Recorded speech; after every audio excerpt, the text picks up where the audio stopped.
Greetings, guys and gals. Thank you for joining me for another Bible drill as we work through the great miracles that Jesus performed. You know, these miracles, not only do they prove and validate that Jesus is the Son of God, not only did Jesus do these miracles from time to time to help people, but even within those miracles, we learn some really important lessons for us and how we ought to live today.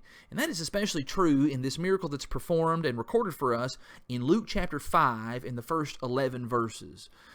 We're told about Peter, Andrew, and James and John, who were fishermen by trade. Before they became full-time apostles, this is what these guys did for a living. They knew all about fishing. They knew about all of the procedures and the techniques and all the things that would make fishing work at its best possible level so that you could catch the very most fish. And they probably were fishing at night because more than likely, during the daytime, it was just too hot. And not only was it too hot for the apostles themselves, but it would have been hot for the fish coming up to the top of the water to get the food or whatever was being cast out for them.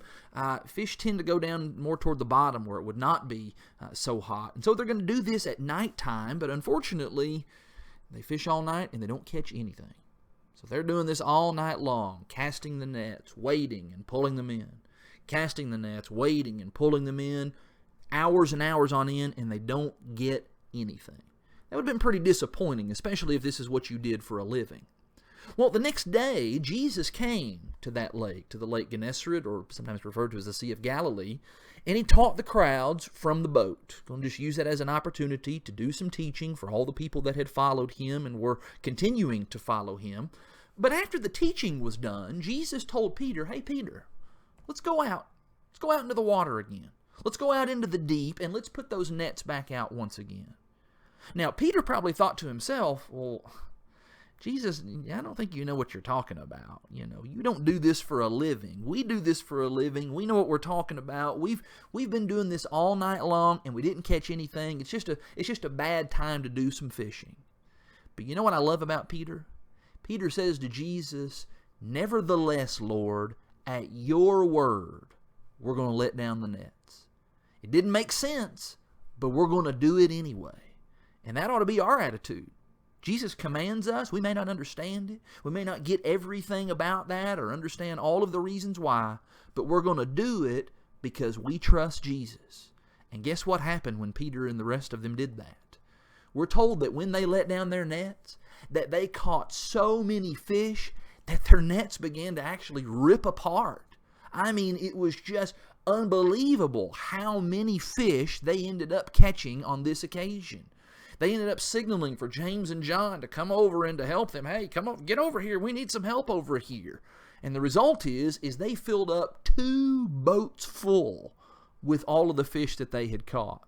I imagine if they had more room and more places to put the fish, they would have went home with even more than just that. Now, Jesus didn't perform this miracle just so they would have a bunch of fish and they would do well in their business. I think he wanted to teach them an important lesson. He wanted to teach them about trusting him and obeying him so that they would have the kind of faith that they would then follow him on a full-time basis. And that is what ends up happening. Because when Peter realized what exactly had happened, he was amazed, along with all of the others, along with Andrew, his brother, and James and John, that set of brothers. And the result is that when they arrived back on the land, they left everything, and they began following Jesus on a full-time basis. Think about that. These guys were willing to leave behind their jobs, what they did for a living. They was willing to leave all of that behind because they were so impressed with this man Jesus. They realized he was more than just a man, that he was indeed the Son of God. And Jesus wanted to use their expertise in fishing for a reason, because Jesus was going to make them into fishers of men. Men who would go and take the gospel into all of the world, catching souls, if you will, winning them to Jesus, helping people to become Christians. And I'm so thankful that these men did that, because we have the record in our New Testament of the things that they did. We read the things that they wrote, and because of that, we too can have faith in Jesus Christ, who is indeed the Son of God. Thanks so much for listening, and I look forward to next time.